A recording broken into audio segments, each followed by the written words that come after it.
Physics time. Today we're talking about energy.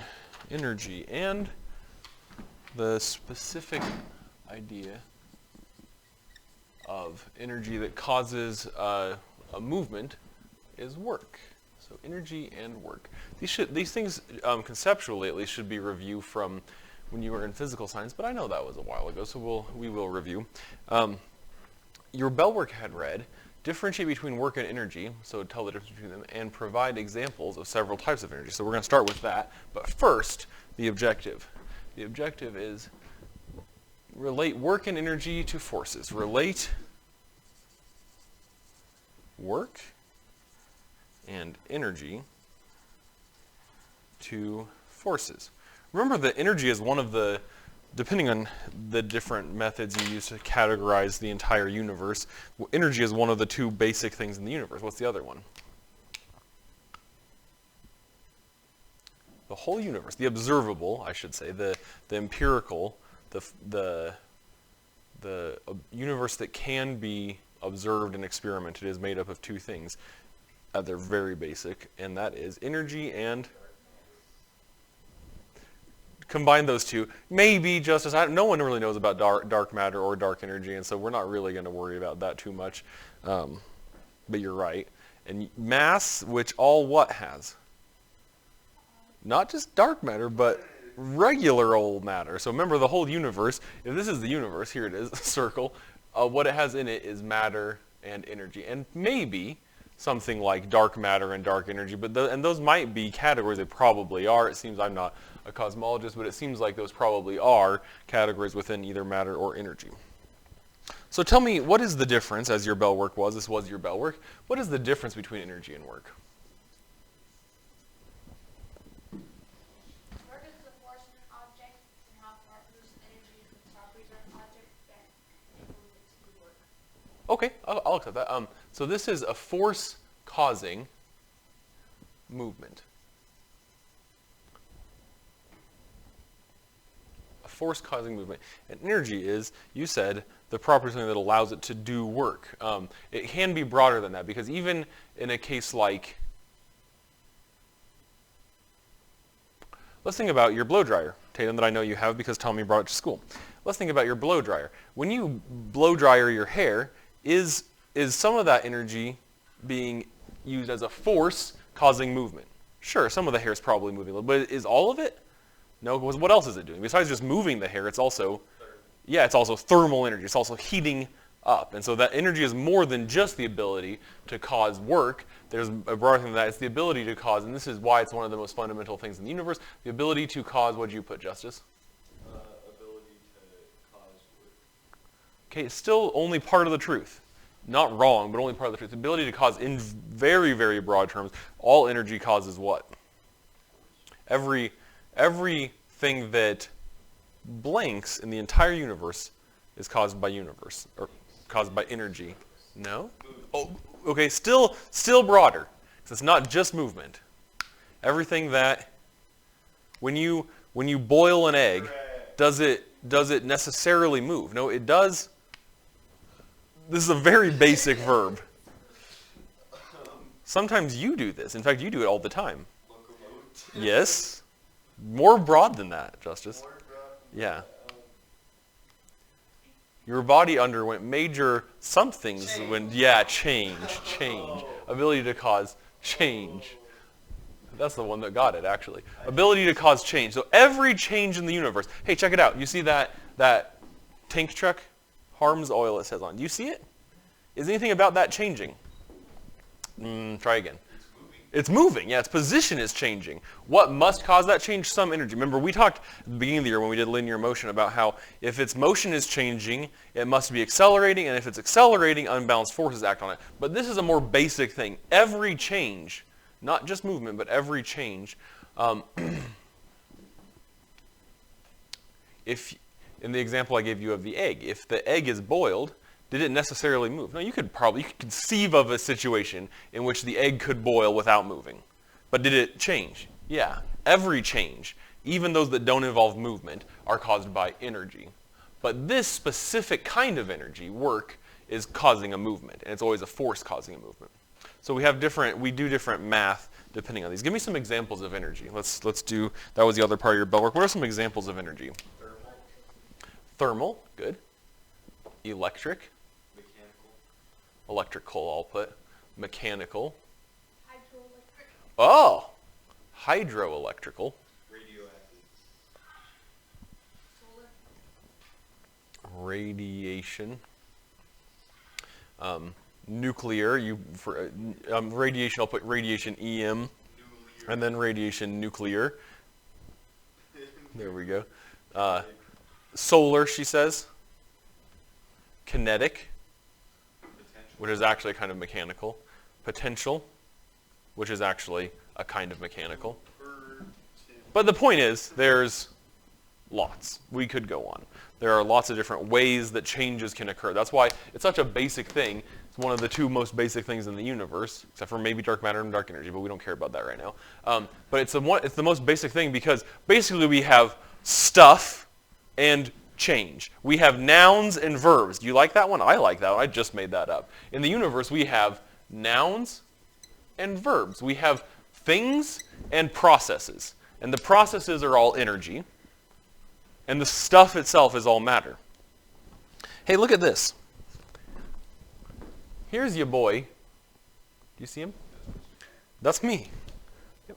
That's me in 1976. That's what I looked like back then. Here's your boy. And is there stuff in that picture? Are there nouns? What are the nouns? This is now an English language exercise, but I'm trying to demonstrate to you how basic this is to our concepts. What nouns are in that picture? barbell, Okay. human, Barbell, human, weight, leotard, yeah. Ankle wraps. There looks like numbers. There's some numbers painted on the wall in the background. And is anything changing there? Well, in the picture itself, no, maybe. I mean, I can rip it or whatever. But if we think about that time when this picture was taken, what changed? Well, it looks like he's in the process. He's doing something. He's verbing. And that verb, what he's doing is he's lifting. So the change that occurred there was the matter, the barbell was lifted up. Here's your boy. I'm going to draw him up here. here's your boy, This is what he looks like. And he had one of these. And this started out on the ground, presumably, and he lifted it up. And that's a change. It's changed in position. It changed in movement. Yeah, it did. It did. So work was done.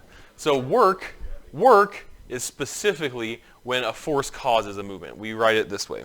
Mathematically, we write it this way. W, work, equals F cross D. W is what? No, W is work. F is force. D is, in this case, it's displacement, which we sometimes use as S or X, but I'm going to use D. There's a line over force, there's a line over displacement, there's a line over work, because they're vector quantities. What do we measure displacement as we do distance? What do we measure that in? What SI unit do we use for meters? Force? Newtons. And here we end up with, well, a Newton is a kilogram meters per second squared. We're going to multiply it by meters. We're going to end up with a kilogram meters squared per second squared, which is equal to a joule. You remember that maybe from physical science. Capital J is the abbreviation for a joule, is the measure we use for work. Conveniently, it's also the measure we use for energy. Joules measure energy, and they also measure work. Is that okay? Yeah, because remember, work is a special case of energy. Energy is all change, and work is changes that cause a movement by a force. Something to be careful of here is we only count the component of force in the same, what's the next word going to be? No? Force has two components. Well, let's talk about displacement. Displacement has two components, distance and it's a vector quantity, so direction. Only the component of force in the same direction as displacement, I'm going to put in quotes here, counts.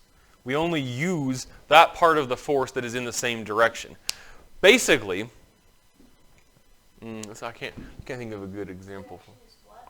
In the same direction as displacement counts. It is the only part that counts. The only part that is actually used in the work calculation. What is this phrase imply? What mathematical process are we probably going to have to do with this then sometimes? Vectors, again with the vectors. Yep, which is, we're going to get really good at them because we're doing them all the time. An example, I'm going to use the same examples I use for physical science. I'm going to use a different example than how I use for physical science. Here's I have the big ball of science.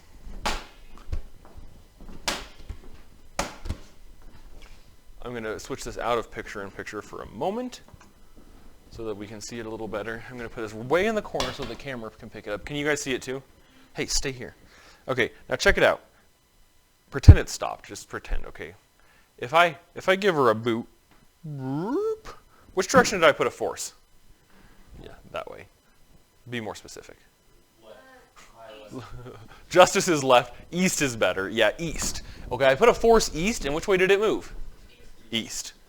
Nice. So was work done in that case? Well, we only count the component of force that was in the same direction as distance. The force was east, the distance was east, was work done? Yeah. Okay, now check it out. Which way am I putting a force? Up. I'm putting a force up. Because gravity is pulling it down, in order to get to stay, I have to put a force up, right? What do we call that force? You remember the one that supports against gravity is called it's supernormal. The normal force, yeah. Okay, so I'm putting a force up with my hands. And now which way is the ball moving? Nowhere. No, it's moving forward's not really, it's almost as bad as Justice's left. I'm moving, the ball is moving.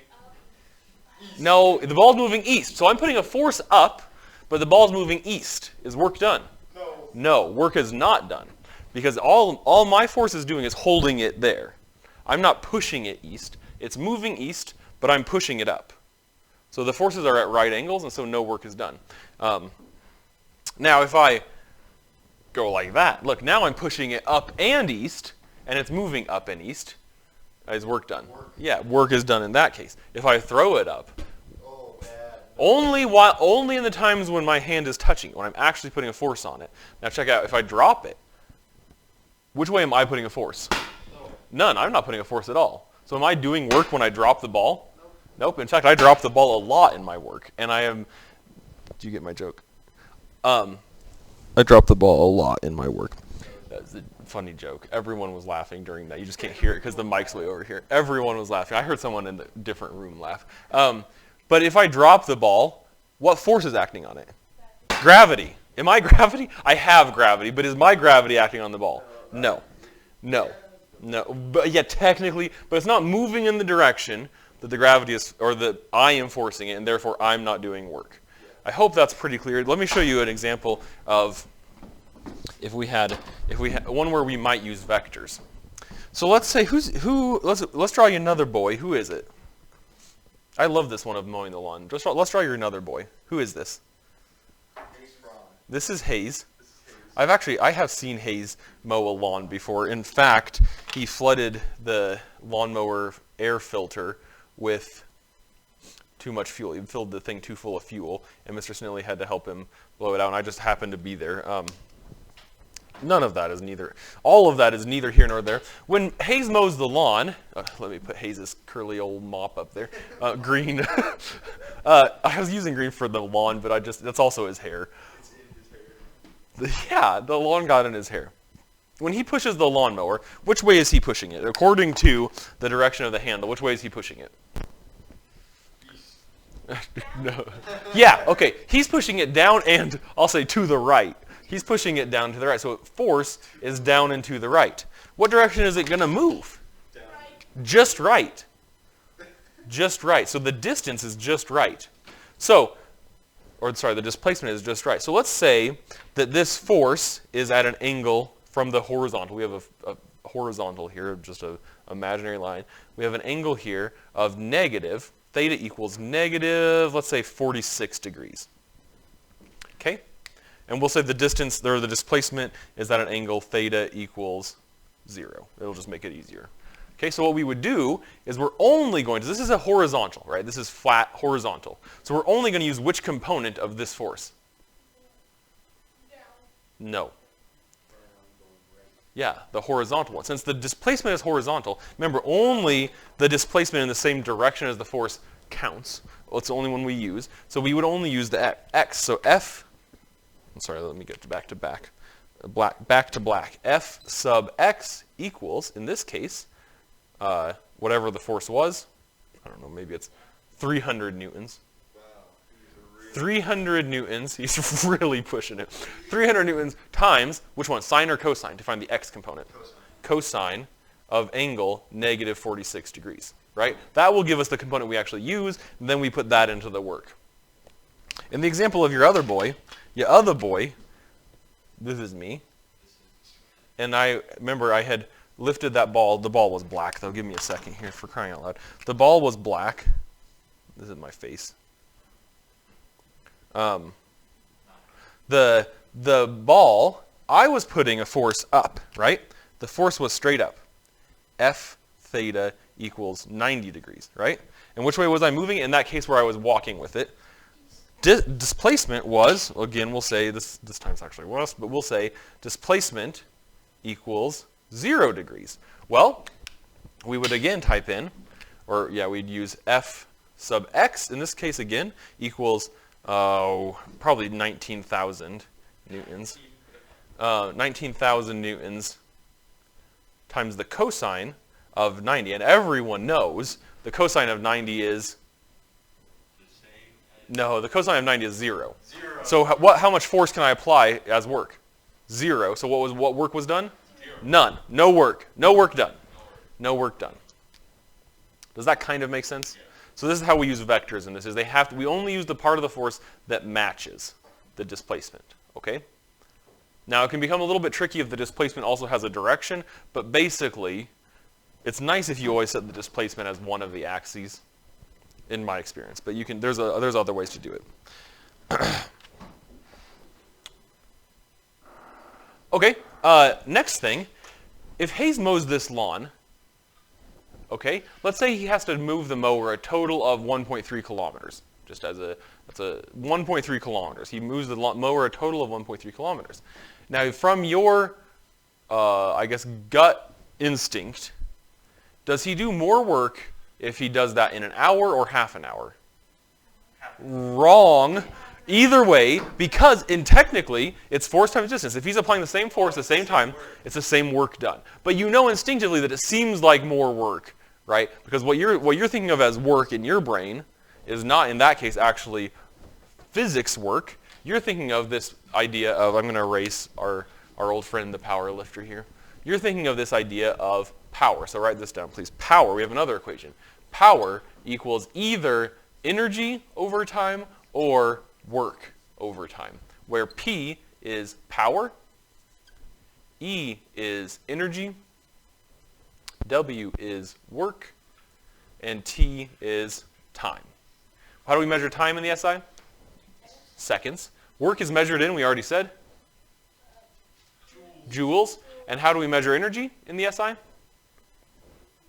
No. Joules also. And so power is a joule per second, which is equal to a watt. You've heard of like a watt of a light bulb. That's a measure of how much power is used by the light bulb. I'm going to throw this at you. Good joke, though. So a power is how much energy is used in a certain amount of time. We define it as 1 joule per 1 second. So this is what Hayes is actually using more of when he mows the lawn faster, is more power. We also use it for these kinds of energy, too. We can say, like, a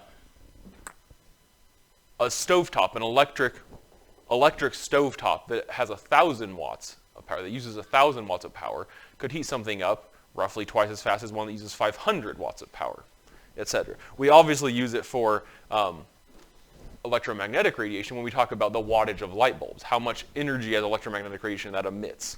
The old incandescent light bulbs, the ones that were like this, with a little filament in it, those ones, maybe this is a 200-watt light bulb, and maybe 180 of it was emitted as thermal energy. They actually got really, really, really hot, if you remember from when you were a child, and you got to burn. And only some of it was emitted as actual visible light. Whereas the new ones that we have that look more like this, and they're like kind of opaque, you know, and these are actually LED. Almost 100% of them is emitted as light. And so now, what was the brightness of a 200-watt bulb is now maybe a 6-watt LED, which means it uses less energy, which means your mom and dad don't spend as much money on your energy bill, which means they can buy you more cheese, and you love cheese. Do you have questions about, what did you say? Cheese is good. Oh, okay, that's fine. Do you have questions more about energy? Or power?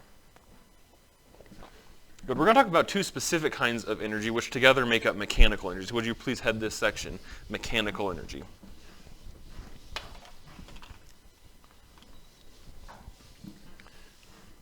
Mechanical energy is that energy that is, well, it's mechanical. It's the things that have to do with the physical position and movement of objects in the physical universe. That's what mechanics is. And we talk about that mechanical energy, capital N, capital E, is U plus K, where capital M, capital E is mechanical energy. What do you think we're going to measure mechanical energy in? Joules. U is gravitational potential energy. Gravitational potential energy. What do you think we're going to measure gravitational potential energy in? Joules. And K is kinetic energy.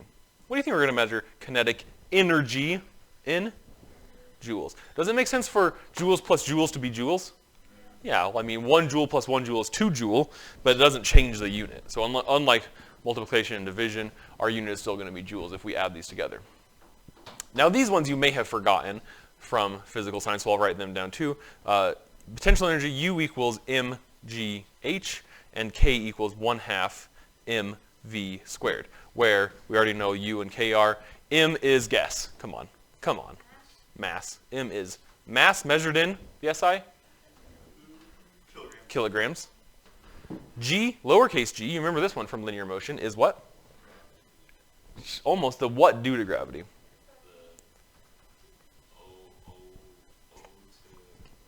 No what due to gravity? The pull, the force. Nope.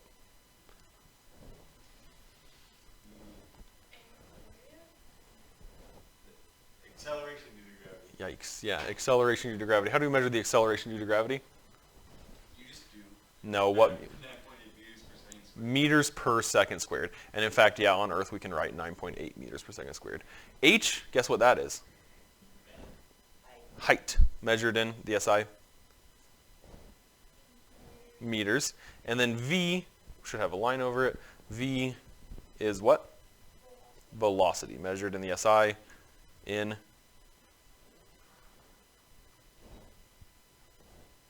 What? Oh, velocity? measured in Meters per second? meters per second. Good. So check this out. If we had velocity here, measured in meters per second, but this velocity is squared, what are our units going to be? Well, it's not going to be meters per second anymore. It's going to be, if we square it, if we square meters per second, we're going to end up with meters. Per second. No, we have to square both of them, so Meters. no, we have to square both of them. We distribute it. Meters squared Per per second squared. meters squared per second squared is what we measured this in. What's this squared? Multiplied by, what do we measure the mass in? No. Kilogram. Kilograms. So we end up with kinetic energy is kilogram times meters squared per second squared. Do you remember what a kilogram times meters squared per second squared is? Nope. Yeah, you do. It's a no, which is measured in joules. Did you guys have fun microwaving your brains right before you came in here? So again, meters squared per second squared times kilogram, or kilogram meter squared per second squared, is a joule. I'm trying to show you that these both end up being joules even though they're different equations. What's mass measured in again? Let me do this in a different color because it's obvious that I would be better if this were written down for you. So we have, this is measured in kilograms, this is meters per second, but it's squared, so it ends up being kilogram meter squared per second squared. And then this one is measured in, I'm pointing at this, kilogram. This one, 9.8 meters per second squared. meters per second squared. And this one is in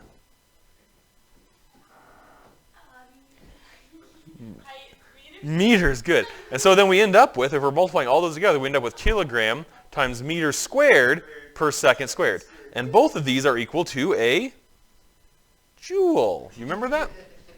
So we really have three ways to get to joules. We had the work one, force, which is kilogram meters per second squared, times distance, which is meters.